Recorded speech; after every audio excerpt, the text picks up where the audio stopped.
Because of the City Upon a Hill soundbite, A Model of Christian Charity is one of the formative documents outlining the idea of America. But dig deep into its communitarian ethos, and it reads more like an America that might have been, an America fervently devoted to the quaint goals of working together and getting along. Of course, this America does exist. It's called Canada. So your book, talks about the founding and the early days of the Massachusetts Bay Colony. Can you talk about why you chose to focus on that particular part of American history?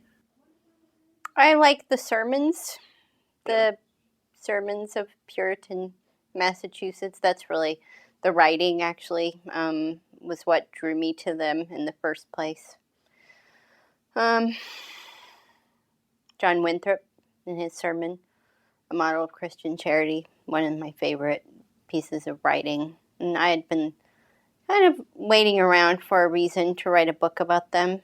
Really, I started working on the book after Ronald Reagan's funeral. I'm guessing you've heard of Reagan in Canada. Oh, yeah, for sure. Yes, just kidding. He's more famous than Canada, I think. At his funeral, he was known for swiping the soundbite from Winthrop's sermon about, New England, and to him, America being a city on a hill. And at his funeral, Sandra Day O'Connor, his Supreme Court nominee, read from Winthrop's sermon as a tribute to Reagan. And the sermon itself is about charity and generosity, Winthrop's sermon. And it always struck me as kind of ironic that was President Reagan's pet catchphrase, since his administration was all about, gutting all of the social programs that were meant to help people in a generous, charitable manner. And it just seemed like worth, airing my personal grudge with that legacy, I guess. I don't know if you've ever noticed that in Canada, how the United States sort of thinks it's this nation that's ordained by God and better than all others, and that other nations are to emulate. I think you guys tried to invade us once or twice. Yeah, so we remember that. Right. Not personally. Apparently you think you won the War of 1812 too, which is whatever. So there's that. The seal of the Massachusetts Bay Colony is a picture of an Indian saying, "Come over and help us." And that was kind of, they thought of themselves as inherently helpful. And I think Americans inherited that from them as well, the idea that, we're here to help whether you want our help or not. And it seems like this sort of self-esteem, let's call it, on the part of New England and then the United States, it's really difficult to escape and gets us into trouble, I think.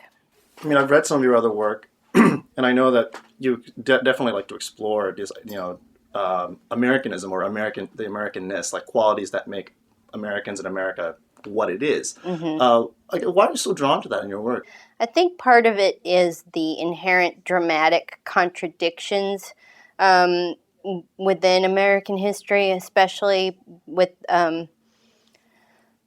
the ideals that came after the Puritans and the Revolutionary generation and the founding documents, the Declaration of Independence and the Constitution, and how there are these big, beautiful ideals about freedom and equality, and yet the country itself, and in particular the government, doesn't always live up to those ideals. But there's also this lighthearted quality to the country as well, and there's a kind of disconnect there.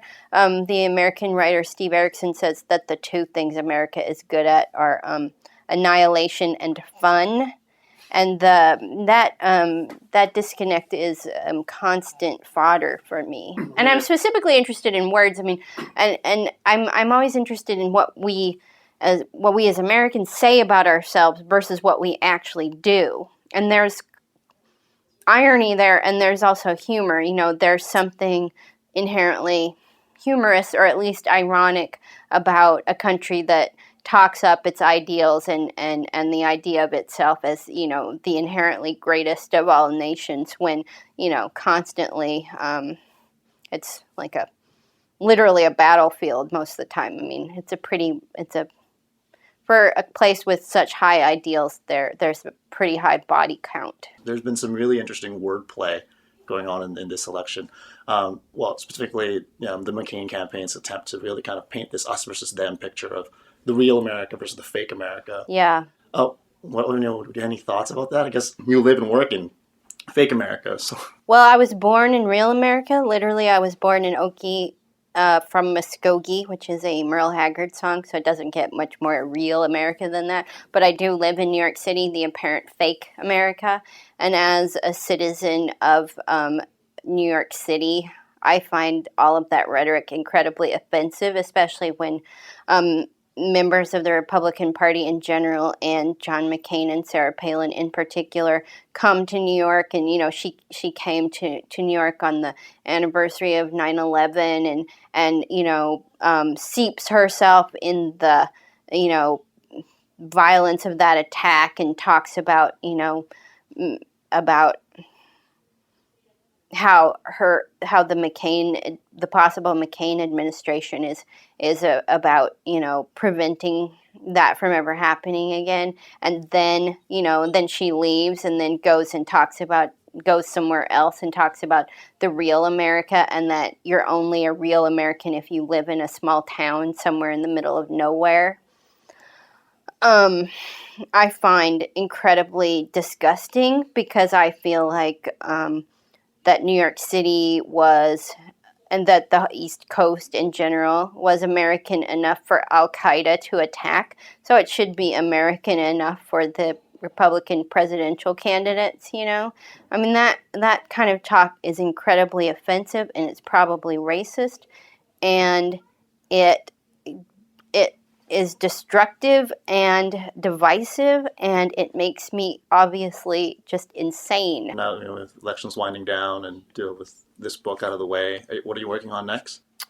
My next book actually might be a history of Hawaii from European contact on. It will actually kind of be a sequel to my Puritans book in that in the 19th century, Hawaii is almost a suburb of Boston, and you have these Massachusetts missionaries who are the descendants of the original Puritan Congregationalists who settle Hawaii and basically try to turn it into Massachusetts with, Hawaii is littered with Congregationalist meeting houses where you feel like you've flown 10 hours from the East Coast to get there and you're suddenly back in Massachusetts. And then also the whalers from Massachusetts. So it is kind of like the descendant of these people and their two strains, the sort of adventuring, seafaring side of them, and then the, churchy, do-gooder, proper side of Massachusetts really is kind of played out in 19th century Hawaii.